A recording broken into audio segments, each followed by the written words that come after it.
Sometimes the dental office can be really hectic. There's a lot going on. You've got to answer the phone. Then you've got this patient with that. And then you got this going on. And it's overwhelming. And then there's so much there. You don't know about all the numbers and all the analytics that are happening. And you do the best you can. But we have found a secret here at Dental Nachos that when you deploy certain technologies, certain things the right way, you're able to not only have a more comfortable, relaxed way of doing it, but really increase revenue. That's with a secret weapon called Dental Intelligence. And it's a company, and I'm going to have a chance right now to talk to Weston Lunsford. He's joining us right now from their offices out there in Utah. Weston, good to have you with us today, sir. Hi, Perry. Good to have you with me. Thank you for letting me be part of your show. Well, I'm really excited, but I've been looking at what you're doing over at your website and looking at what you do and how you help dentists, a real practical way to get more done in less time, work with patients and helping the patients too. Tell us kind of from the big picture what Dental Intelligence does and how you help dentists.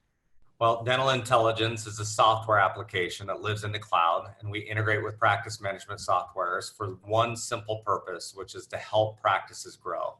We aggregate a lot of data from different sources, financial sources and practice management software, and then we normalize that data and deliver it back in actionable, meaningful methods to you and to your team members. So that they can actually see real increases, not just to profitability, Terry. And I noticed you mentioned that, which absolutely we want to increase profits. I'm a firm believer that if we increase profits and performance in a practice, that we're able to do more good with what our number one cause is. And most practitioners or clinicians, they're really meaningful about improving patient care, but analytics absolutely helps you drive better dentistry, not just more dentistry. Yes. In fact, after implementing this type of solution with a dear friend of mine's practice, Dr. Craig Spodak, who has about 28 operatories out there in Delray Beach. I don't know how close, is that close to you? Yeah, not too far, just down the road a little ways here from here in Orlando. He has a gorgeous practice. After implementing this intelligence into his practice and doing one of the first trainings ever, within a week, I received a text back from him saying, Weston, this is pretty cool stuff. We increased our treatment acceptance percentage by 10% since your training. Nice. Now, he said cool stuff. I thought, okay, 10% in his practice where he's presenting $14 million of treatment a year is over $1.4 million in production that's added back into his practice. But even more meaningful was the amount of patients that were receiving care that otherwise were not without this analytics in his hands. And so we like to help practices grow, and growth means something different to a lot of folks, but having the intelligence to see where you're at, to know where you want to get to, is a big step in enabling that type of growth. Yeah, and I notice you have a lot of tools that you help people with that and devise I love the way you call it a treatment plan. Yeah. So using a treatment plan, tell us an example of how you've prescribed a treatment plan for a dentist in the past and the results that they got from that. Yeah, really good. So here's an example. Obviously, analytics and pulling this data from where it's hidden inside practice management softwares is kind of like imaging. So it allows you to diagnose what's going on into the practice and seeing things that you wouldn't be able to see without taking that image. Once we take that image, our analytics runs some AI and some machine learning into it and identifying, well, here's what's best for your practice. So I'll give you a real example. And Dr. Greenwood is a client of ours, and his office manager, Melissa. I sat down with that team personally. And by the way, I like to be in offices at least 2 to 3 times a month because I'm able to keep my pulse on how we're truly helping practices. Yeah, it's real world. You're right there, not just theory. Yeah, so I'm in there a lot. We work with just over 8,000 dental practices right now across the United States, and a few in Canada and a few in the Caribbean. So it's a lot. I'm not able to get to all of them, but I do like to be in at least 3. A couple months ago, I was with Dr. Greenwood, and as we were sitting down, we were just talking back and forth pretty casually, and I asked him a simple question: what type of dentistry do you like to do? Like, if you could pick your favorite dentistry for the day, what would you want to do? And his response back to me is, I really enjoy doing crowns and I enjoy doing implants.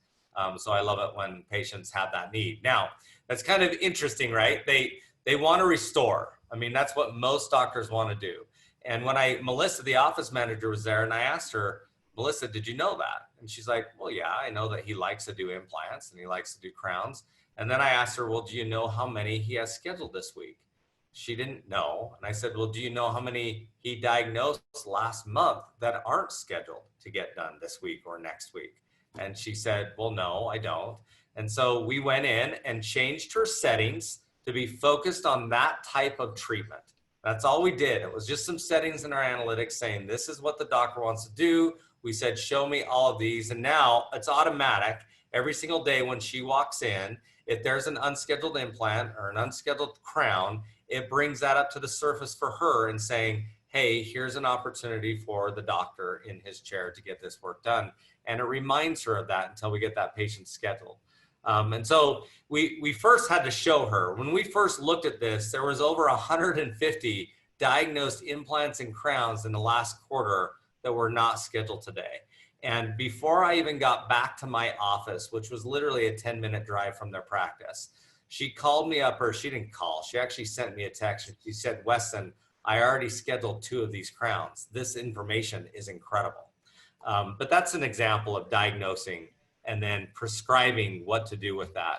And when they act on that, some incredible things happen, not just for the practice, Terry, but for those patients that for one reason or another got caught back up into life after getting diagnosed with this need for restoration. Pain wasn't present, so it wasn't top of mind, but decay was still there and wasn't going to go away. So they just tend to forget about it. And oftentimes it does take us to get out there and remind them. But that's an example of what we do. Yeah, I like that. You're helping the dentist and really helping the patients as well, giving them some practical, real-world information and doing that. The analytics. Tell us a little bit more about the types of analytics that you have and the kind of reports that you generate for dentists. Yeah, so there's what we call a profitability formula. And this is really simple. If you want to increase profitability, and Terry, you'll recognize this as a formula for profits in any business, but for some reason we haven't simplified this profitability for dentistry. And so I've tried to really make this really easy to understand, but there's 4 major pillars that you can focus on that will have an impact on profits at the end of the day. Pillar number 1 is your visits. So if you take the number of appointments that you have or your patient visits, and then you multiply that by your pillar number 2, which is your average production per visit. And then you so that then those 2 things total together would be your production in the practice. Then you multiply that by your collection percentage. That's now your revenue you actually receive. And you minus your overhead, which is the 4th pillar, then that's the cost, that's your profits. So your 4 pillars are your visit pillars, what you do with those patients when they're in, your production per visit pillars is what I call them, and then your collection pillar or your AR cycle, and then you have your spend pillar. If you're struggling on production, and that's where we need to increase, there's only 2 areas that you need to focus on. So our analytics goes in there and diagnoses and says, well, do you have open chair time? If you have open chair time, you need to focus on pillar number 1. If your chairs are full, the only way you can increase production in your practice is by focusing on pillar number 2, which is doing more dentistry on the patients that are already coming in.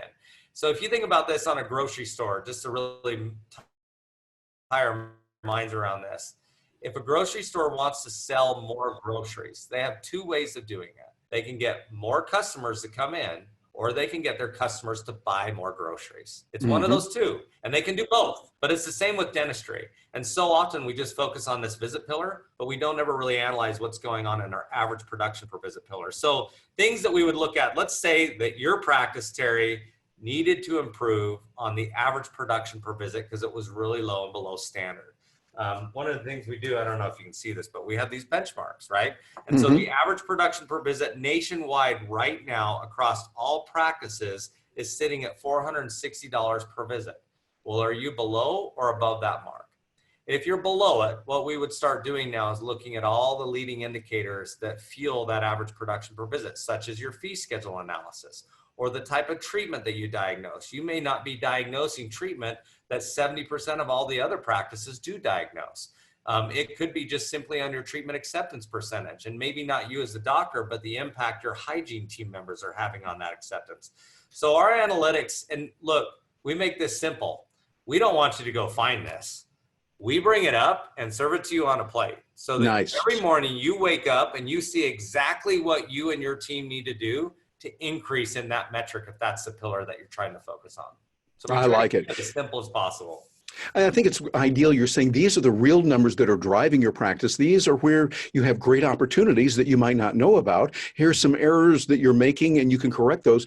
Very analytical driven and really beneficial. Another thing I think is really nice. We've been working with Local Med Yeah. here at Dental Nachos for a while, and I understand you have purchased them, which is perfect. I mean, you working with them. Tell us a little bit about how that integration is going and the benefits now to dentists because you have both of those. Well, we love Local Med. I love the team. I love the product. Keith, who is the CEO and founder of that company, along with the original founders that helped him out, Jeremy, Jacob, Peter, they're incredible. They're talented. We have an intolerable growth team that helps practices understand what online scheduling can do for them. It was kind of happen chance how I ran into this. Dental Intelligence is analyzing. We have over 80 million patients in our database right now, Terry. Wow. So when we look at the 80 million patients, only 52% of those patients have a future appointment. That means 48% are unscheduled today. That's a substantial amount of unscheduled patients.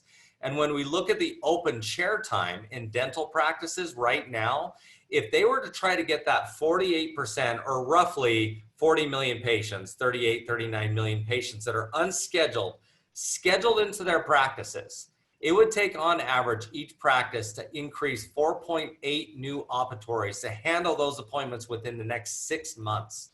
There's no way they can do that. Right. And so when we started seeing this analytics, we thought, okay, well, what are they doing to fill their chairs? They would blast out text message campaigns to all their unscheduled patients and saying it's time for your cleaning or time for your doctor exam or whatever verbiage they use in that text message to draw these unscheduled patients back. But when I look at Susan, who has some major restoration needs and is a high risk for periodontal care, she needs to get in that chair far more than Veronica does, who's top-notch healthy. And she's never had any decay, and she comes in just for cleanings. Who would I want to schedule? I would want to definitely get Susan, who A, needs the care, and B, it's going to drive more production for the practice anyways, right? So our analytics started looking at this, and we created logic to start prioritizing, well, if I only have limited chair space, who are the patients I should be working on? Now, we started a little call center here at Dental Intel, not because we're doing call center services, but we needed to test our analytics to make sure it worked. Pre-smart list, we were dialing 17 dials per every one scheduled visit, right? So every patient scheduled.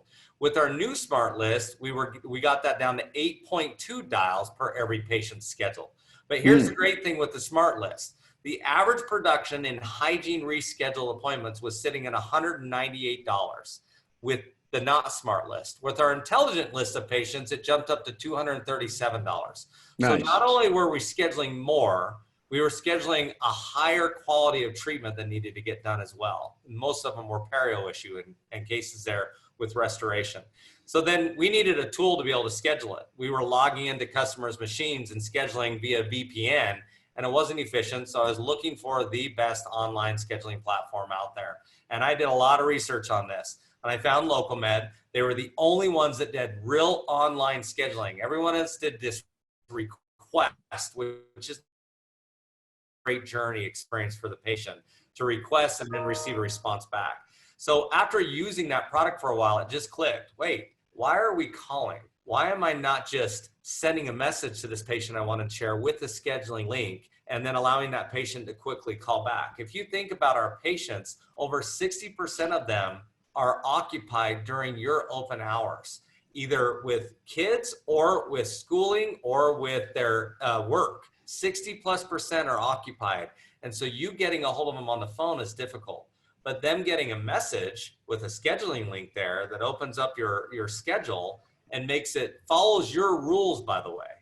This is one thing that I've learned. All providers have rules that they give their team members on how they are willing to allow patients to schedule and who they'll allow to schedule or who they won't allow to schedule. Well, Local Med was the one solution that's really built out that front end for doctors and hygienists to specify who they'll allow to schedule in their chair. And man, it's been life-changing. So we're tying these two texts together right now. So our intelligence will identify the right patient. We'll be sending out the message to the patients and saying, here's the link for you to click and make that schedule. But it's been fascinating. We've seen a lot of statistics on Local Med since then. In fact, 34% of all those that schedule online have answered a survey saying, or 34% answered this to the survey. Over 5,000 respondents said they would not have booked the appointment had online scheduling not been available. So that's pretty compelling to the generations we're speaking to today. The other thing that was really fascinating for us to see is that on average, an online booking in dentistry has a just under a 6% higher hold rate than scheduled appointments over the phone. So wow. they're holding more. So not only are there patients that are scheduling only through online, but those that do schedule online have an almost 6% higher hold rate. So we loved it. We loved it. And we knew it needed to be part of our product. And we love the team. We love everything about it. But yeah, local med online scheduling is pretty incredible. And just you wait for our releases that are coming out. It's going to really have huge, huge impacts, not just on practices performance, but on patient care and getting these patients. Dental Intelligence has this mission of getting 50 million patients that are not currently active, which means they haven't seen the dentist for 18 months in our standard, not active, back active in oral health care. And we're going to be using this technology to be able to make that vision come true over the next 5 years. Well, it's the way to do dentisting, as Dr. Paul would say, do the dentisting in the 2020s. And so if you're a dentist watching this and you're thinking, gee, we need to address this, it'd be good to find out about it. And at Dental Nachos, we're here to help you. You get in touch with us and the links that you'll see here below so that we can help you connect with Dental Intelligence, with local med, and make sure that we're meeting your needs as a dentist. Well, Weston, we appreciate you joining us today. Thank you so much for all the work you're doing and for all the dentists that you're helping, as well as for the patients. Thank you, sir. Thank you, Terry. And for those of you watching this, give us a holler. We want to hear from you here at Dental Nachos. We can help you on this. And often from time to time, we've got specials that are going to help you in many different ways. I'm Terry Brock, Director of Product Development here at Dental Nachos. Thank you for being with us today.